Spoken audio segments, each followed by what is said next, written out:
આજરોજ 25 ડિસેમ્બરના રોજ સુશાસન દિવસ પણ છે અને આજે સાંસદ ખેલ મહોત્સવનો સમાપન પણ છે. 58,000થી વધારે ખેલાડીઓએ આમાં રજીસ્ટ્રેશન કરાવ્યું હતું અને તમામે કબડ્ડી અને એથ્લેટિક્સ દોડમાં ભાગ લીધો હતો અને આજે સૌ સ્પર્ધકો વિજેતા બની અને જ્યારે ઇનામ મેળવવા જઈ રહ્યા છે ત્યારે આ સમારોહમાં માનનીય મંત્રી શ્રી પી.સી. બરંડા સાહેબ અને હિંમતનગરના ધારાસભ્ય શ્રી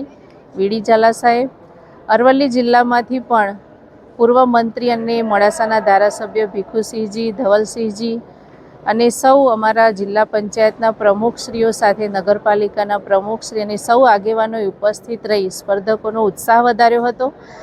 અને સમગ્ર દેશમાં આજે આ સાંસદ ખેલ મહોત્સવનો સમારોહ થઈ રહ્યો છે ત્યારે માનનીય વડાપ્રધાન શ્રી નરેન્દ્રભાઈ મોદી સાહેબે પણ સ્પર્ધકો સાથે વાતચીત કરી હતી અને એમના લાઈવ માધ્યમથી સૌએ એમનો કાર્યક્રમ પણ જોયો હતો અને સૌનો ઉત્સાહ પણ માનનીય વડાપ્રધાન શ્રી નરેન્દ્રભાઈ મોદીએ વધાર્યો હતો.